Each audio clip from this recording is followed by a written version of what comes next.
Hola, estamos en un nuevo capítulo de A Forest Podcast, este invento que se nos ocurrió, y estamos con Paula Ugalde, investigadora del proyecto A Forest. Y Paula, en la página de la Universidad Alberto Hurtado, donde trabajas, y en academia, dice que eres arqueóloga y que entre tus focos está la geoarqueología. Paula, ¿qué es la geoarqueología? La definición técnica es usar métodos y técnicas de las geociencias o las ciencias de la Tierra para responder preguntas de corte arqueológico, o sea, de tipo más social. Como yo la entiendo, es ser una arqueóloga que tiene los pies en la tierra.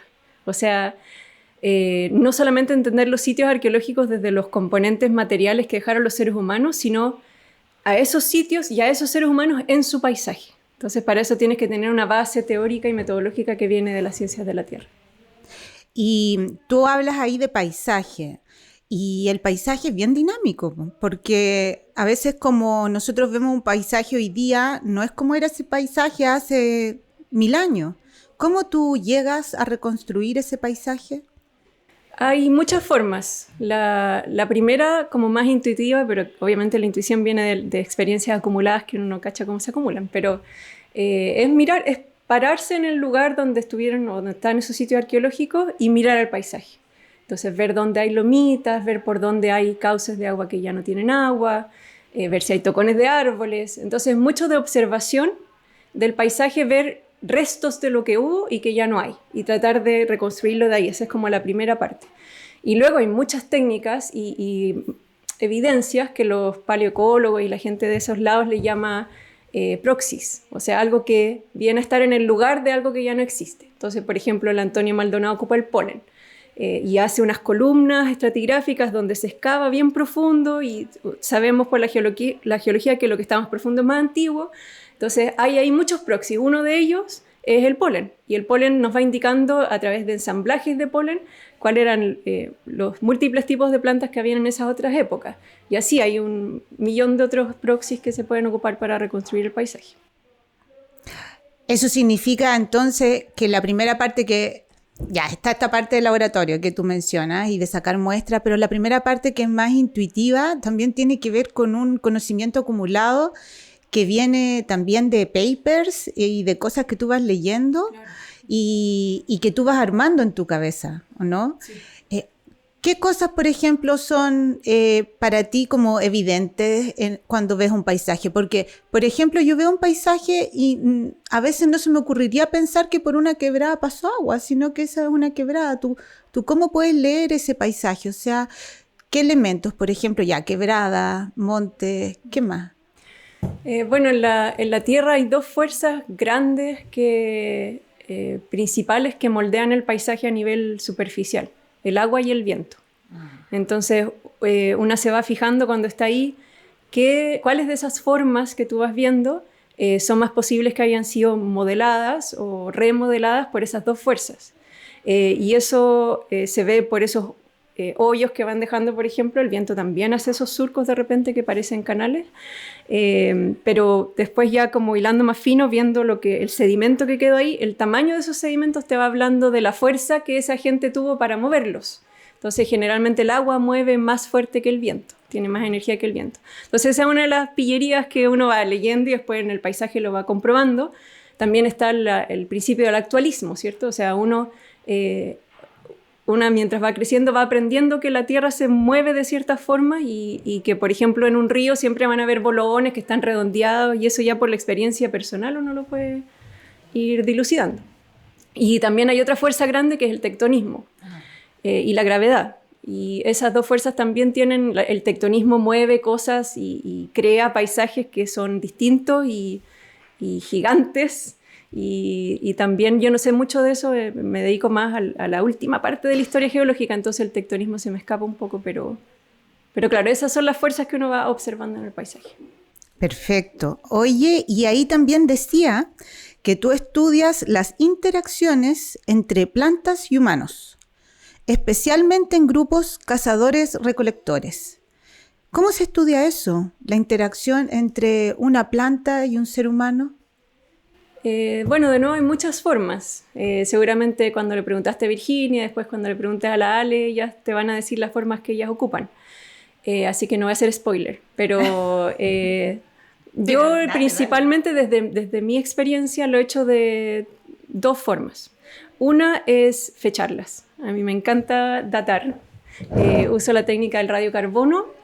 Y el radiocarbono es especialmente bueno para datar plantas. Las plantas son las que primero absorben el CO2, el dióxido de carbono que está en la atmósfera, y lo fijan a la biosfera. Y después ese carbono sigue lo que se llama el ciclo corto del carbono, y nosotros comemos plantas y otros animales comen plantas. Entonces el carbono está dando vueltas por ahí y nosotros lo podemos fechar a través de este isótopo inestable que se llama carbono 14. Entonces, las plantas tienen ese dinamismo, esa forma, a través de la fotosíntesis, de captar ese carbono que después yo puedo fechar, que es una de las formas que yo he no desarrollado yo, sino que la he copiado de otras personas, pero que me gusta mucho para acercarme a cómo las plantas viven y cómo nosotros interactuamos con ellas. Y la otra es a través de la etnografía. Entonces, leyendo cómo distintas sociedades en distintas partes del mundo han visto a las plantas, han percibido a las plantas, han interactuado con ellas espacial y temporalmente. Entonces hay cosas muy bonitas como por ejemplo que si uno se pone a leer etnografías o estudios de sociedades distintas a las nuestras, te das cuenta que los árboles, que son en particular mi foco, tienen un ciclo de crecimiento que muchas veces se parece al de los seres humanos. Entonces hay mucha mitología alrededor de eso, de cómo los árboles pueden encarnar espíritus humanos o tener espíritus que son muy similares a los humanos por esta forma que tienen de crecer, que cuando está cerca de nuestras comunidades pareciera que va muy a la par con nuestras sociedades. Entonces albergan también memorias de esas sociedades que viven alrededor de ellos. Excelente. Y cuéntame con las fechas de carbono, ¿qué haces tú después que la tienes? ¿Eso qué hace? ¿Las comparas? ¿Formas una base de datos? ¿Cómo en el fondo eso se convierte en una herramienta para aproximarnos a estas sociedades? Bueno, lo más común en arqueología es fechar carbones, ¿cierto? El carbón tiene una particularidad que ha perdido mucha agua en su proceso de quema, entonces tienen el carbón ahí más listo como para ser fechado. Y fue una de las primeras cosas que fechó Willard Levy, que fue el que descubrió cómo se degradaba el isótopo de carbono 14 y cómo fecharlo. Entonces el carbón es una manera de acercarse al árbol y a las plantas usadas por los seres humanos para obtener calor. Entonces cuando uno los pilla en fogones o pequeñas estructuras que usa la gente para cocinar o para darse calor o para iluminar espacios, ya ahí está esa conexión entre la fecha, la planta y los seres humanos que lo estaban ocupando para distintas cosas. Ahí uno después contextualizando ese fogón también puedes saber qué es lo que estaban haciendo alrededor de ese fogón, si tienes mucha suerte y está el sitio más o menos intacto. Y lo otro que yo he hecho es fechar pequeños bosques. Entonces si uno agarra muestras de estos tocones de árboles que existen en la Pampa del Tamarugal, que para los que no saben, en la Pampa se preserva muy bien la madera, entonces hay árboles que tienen miles de años y que siguen ahí en la superficie. Y lo que hicimos para mi proyecto doctoral fue mapearlos todos alrededor de los sitios humanos, de los sitios arqueológicos antiguos, y ver si eran contemporáneos esos seres humanos y si efectivamente formaban un bosque. Entonces fechamos como 100 muestras para ver si había crecido efectivamente ahí un bosque al mismo tiempo que conviviendo con los seres humanos. ¿Y cómo les fue? Fue bien, pues, o sea, fue una apuesta riesgosa porque yo tenía todas mis muestras ahí, tenía toda la plata que había conseguido de beca y antes de saber el resultado, y me esperaba que fuera así, pero también era posible que todos esos árboles hubiesen crecido a distintos tiempos, en distintos tiempos, con separaciones de cientos de años, por ejemplo. O sea, tú tenías una hipótesis y la pudiste comprobar. Claro. Bien. Oye, ¿y cómo llegaste de la arqueología a los árboles? Bueno, siempre me han gustado las plantas, desde que entré a la universidad sobre todo, y empezaron a pasar algunos profesores míos como la Vicky Castro, el Mauricio Uribe, nos empezaron a pasar el proceso de domesticación, y eso me alucinó. Porque yo no sabía, como mujer del desierto de Arica, donde apenas crecen las plantas.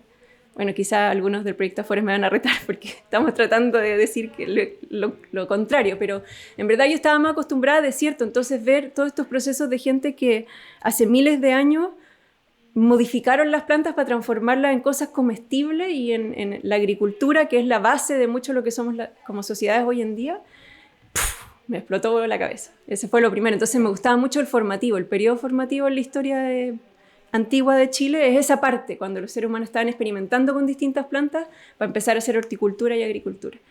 Y después no tuve la oportunidad por cosas de la vida de hacer mi tesis en eso. Entonces terminé estudiando cazadores-recolectores, porque me salió una tesis en eso y al final me enamoré de los cazadores-recolectores y estoy acá, ¿cierto? Fue una buena decisión, pero siempre quise volver a las plantas de una u otra forma. Entonces cuando en la tesis doctoral ya tuve más libertad para elegir, empecé a darme cuenta, yendo a terreno, que en este lugar que aparentemente es tan árido, los pocos árboles que hay nos atraían a nosotros como arqueólogos, como comunidad viviendo en el desierto temporalmente, hacia ellos, eran como un magneto.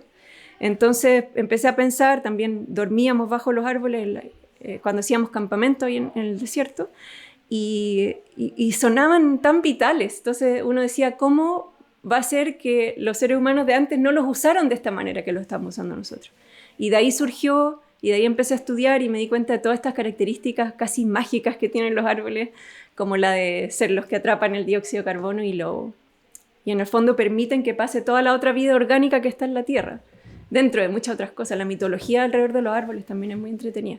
Entonces, no es algo que esté completamente separado de los seres humanos. De hecho, yo creo que ahora la tendencia en el paradigma de la antropología y la arqueología es que no hay una dicotomía entre comunidades humanas y comunidades no humanas. Estamos cada vez más tratando de entenderlas en conjunto, cómo van juntas evolucionando y cambiando.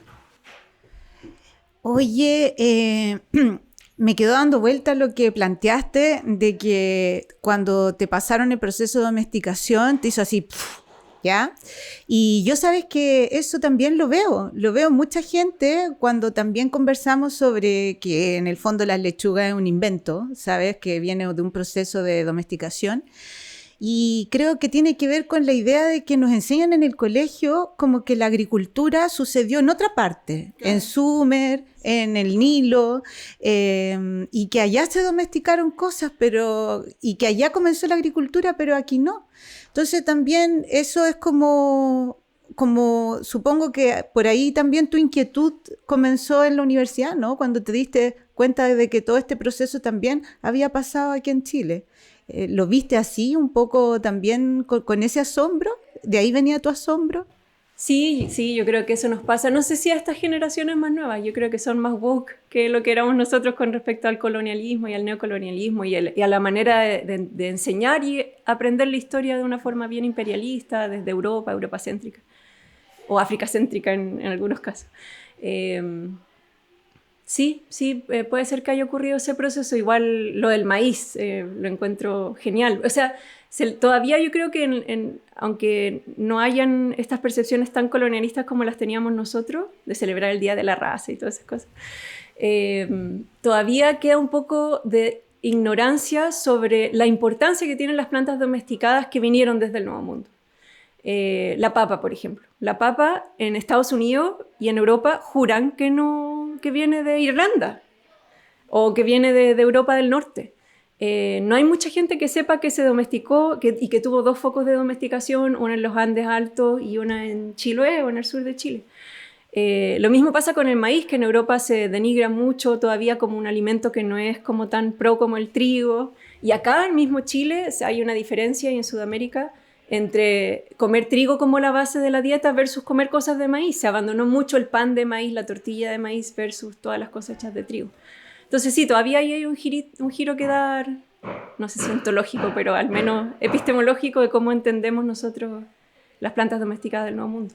Oye, todavía tú dices que las generaciones de ahora son más woke, pero sabes que, por ejemplo, en el colegio esto no existe. No, o sea, todavía es un tema, una deuda que el currículum escolar tiene. Con los procesos de domesticación. ¿Cómo andamos con el tiempo? Estupendo. Nos avisan de producción que viene la segunda parte de el podcast. Estamos en el Museo Taller, por eso se escuchan también así algunos martilleos que nos prestó este lindo lugar para hacer el podcast. Paula, ¿cuál es tu mejor amigo en terreno? Lo infaltable, así como lo que tú echas en la mochila. Te vas a terreno y lo primero que echas en la mochila... Agua. Ya, va ganando esa agua, lo primero. Es que somos señoras del desierto. Si le preguntara a alguien que va al sur, de repente, no sé, botas o Claro. como para la lluvia, no sé. Agua. Ya. Sí. Agua número 1. ¿Qué más? Un gorro, Gorro. Perfecto. O sea, agua y gorro. sí. Protegerse del sol en el desierto es esencial. Ya, perfecto. La sección que viene ahora se llama Yo no dije eso. ¿Ya? Y estos son frases notables de grandes pensadores o pensadoras, ¿ya? Y tú tienes que elegir una, pero no así como intelectualmente, pensar cuál te representa o identifica más, sino como La que me tinca. Claro, y puede que te tinque porque no, porque tú la tomas y dices, no, mira, esto porque no me gusta, ¿ya? Ya. Son 4. No pido perdón ni permiso. Un gran poder conlleva una gran responsabilidad. Es Spider-Man. Sí. Vivir con honor o morir con gloria no es posible, es necesario. Esa, la última. ¿Te gustó esa? Sí, me gustó. No es posible, es necesario. ¿Por qué te gusta?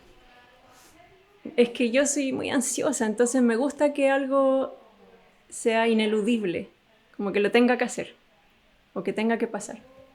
Tiene que pasar. Tú tienes que hacer que eso pase. Sí. ¿Sabes quién dijo eso? ¿Quién? Cooper en Interstellar. Es mi película favorita. ¿Viste? Sí, me encanta. Cuando está tratando de acoplar, entonces le dicen, oye, pero eso no es posible. Y él dice, no, no es posible, es necesario. Mira, y a mí de esa película me encanta lo que dice la Anne Hathaway, ¿Cuál? es que lo que viaja más rápido que la luz es el amor. Ay, pero... Entonces por eso estaba ella conectada con su amado que se había quedado varado en ese planeta. Al cual ella quiere ir, porque siente esa conexión con él que tiene, y que también es la conexión que tiene Cooper con su hija, ¿no? El amor, otro tipo de amor. Qué romántica. Peliculaza, sí. Qué romántica, Paula, tu respuesta. Ya, la tercera parte y final es una encuesta rápida que son 2 conceptos y tú tienes que elegir uno. Y luego con esto vamos a tabular estos datos al final de la temporada y vamos a obtener el perfil del investigador o la investigadora Forrest.